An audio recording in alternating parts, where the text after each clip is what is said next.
नमस्कार दोस्तों, once again welcome to my channel Nirav Hingoo.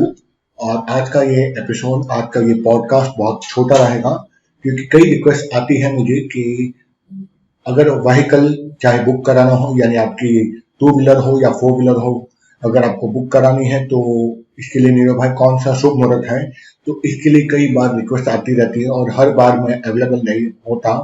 तो आई थॉट कि आप लोगों के लिए एक छोटा सा पॉडकास्ट कुछ तथ्य मैं डाल देता हूँ ज्योतिष के दृष्टिकोण से कि कौन सा शुभ समय रहता है और कैसे कैलकुलेट करते हैं, जहां पे हम मुहूर्त शास्त्र के हिसाब से, ज्योतिष के हिसाब से हम अच्छा मुहूर्त निकाल सकते हैं। जब भी आपको व्हीकल यानी गाड़ी, आपका वाहन लेना हो तो वाहन के योग के लिए कौन सा श्रेष्ठ मुहूर्त है, इस पर हम विचार करते हैं। तो स्क्रीन पर आपको मैं बता दूंगा कौन कौन से श्रेष्ठ मुहूर्त है और कैसे हम जान सकते हैं।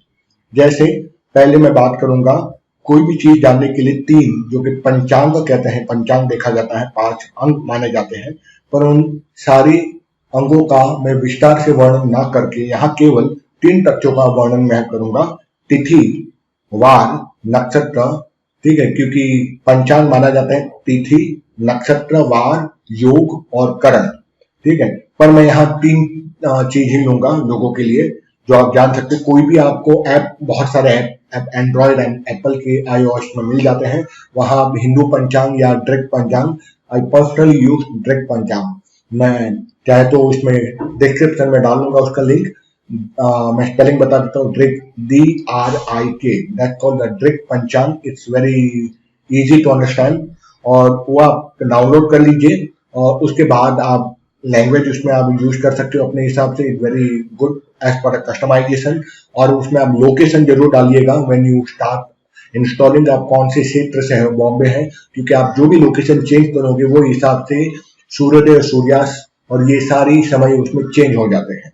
तो चलिए, आफ्टर इंस्टॉलिंग द पंचांग आप देख सकते हो कि उसमें बहुत सारी विधियां, बहुत सारी उसके पैरामीटर्स बताए हैं। सूर्योदय कब हो रहा है, सूर्यास्त कब हो रहा है, तिथि कब शुरू हो रही है, तिथि यानी कि डेट, हिंदू तिथि के अनुसार मैं बात कर रहा हूँ, कब डेट शुरुआत हो रही है, कब उसका अंत हो रहा है, ये आपको देखना है। जैसे मैं आपको बता रहा हूँ कि अगर किसी ने मुझे पूछा है, मेरे दोस्त ने पूछा था कि अभी लेटेस्ट में कौन सा बेस्ट योग है, दिन है, कौन सा अच्छा मुहूर्त है जिसमें आप वाहन ले सकते हैं, तो उसको मैंने कई डेट्स बताए हैं। पर यहाँ पर उसके पीछे तथ्य क्या है वो मैं बताऊंगा। पहला आता है तिथि। तिथि यानी कि हिंदू पंचांग के हिसाब से तिथि, प्रतिपदा, 15 तिथि होती है शुक्ल पक्ष की, 15 तिथियां होती है कृष्ण पक्ष की। पूरा महीना हिंदू पंचांग के अनुसार 30 दिनों में उसको विभाजित किया गया है। 15 days of the lunar and 50 days in the darker lunar side. तो शुक्ल पक्ष जो उजाला दिन है उसको शुक्ल कहते हैं। तो शुक्ल पक्ष के लिए ऐसे जो तिथियां मानी गई है वो है बीज यानी कि सेकंड तिथि, त्रीज यानी कि तीसरी तिथि, पंचमी यानी पांचम फिफ्थ तिथि, षष्ठी यानी छठा दिन, सप्तमी यानी कि 7th डे, अष्टमी यानी कि 8वां दिन, द्वादश दशमी यानी कि 10th तिथि, एकादशी यानी कि 11वीं तिथि, त्रयोदशी यानी कि 13th तिथि और आती है पूर्णिमा 15th तिथि। ये सारे तिथि अच्छे माने गए हैं वाहन योग के लिए।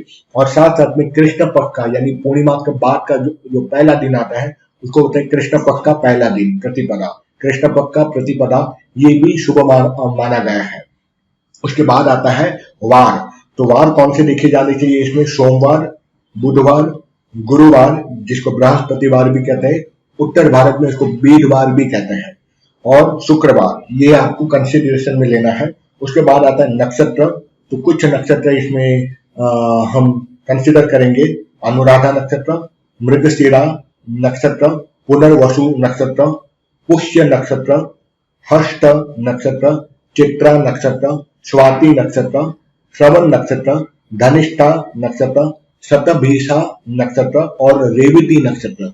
ये सारे नक्षत्र माने गए हैं जो आपको उस दिन के लिए कंसिडर करना पड़ेगा। अब मान लीजिए जैसे मैं लेटेस्ट में देख रहा हूँ कि मैंने एक अच्छी तिथि देखी थी 20 तारीख को, 20 फेब को। तो 20 फेब को मुझे ये जानना पड़ेगा कि उस दिन क्या शुभ मुहूर्त है कि नहीं। किसी ने मुझे पूछा है कि नीरव भाई मुझे बताइए 20 फेब है, क्योंकि 8 तारीख है 18, तो क्या मैं परसों को 20 फेब को क्या मैं ये ले सकता हूँ? तो इसके लिए मुझे जरूरी मैं दृक पंचांग में जाऊंगा। दृक पंचांग में हिंदू कैलेंडर सेक्शन है, वहां मुझे जाना है। जैसे वहां पर क्लिक किया पूरे मंथ का कैलेंडर आ जाता है। जैसा आज 18 तारीख है, अगर मैं 20 को क्लिक करता हूँ संडे को, तो संडे को उसमें आता है अगर हम देखते हैं तिथि आती चतुर्थी एप्लीकेबल है, फिर आती है हस्त नक्षत्र, वो भी एप्लीकेबल है।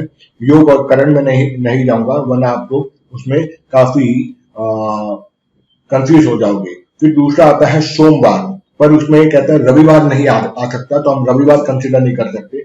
फिर आता है अगला दिन 21 तारीख सोमवार को, तो सोमवार कंसिडरेशन आता है तिथि में है आता है, तो वो एक टिक मार्क हो गया।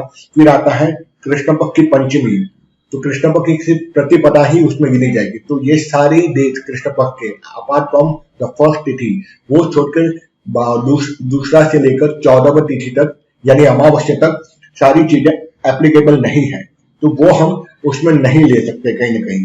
तो इसलिए जब आप कोई भी तिथि आप लेते हो, उसमें आपको ये देखना है कि वो दूसरी तीसरी पांचवी जो मैंने आपको बताई है, स्क्रीन पर आप देख रहे होंगे वो सारी फैक्ट को, वहां उसको कंसिडरेशन में डालना पड़ेगा।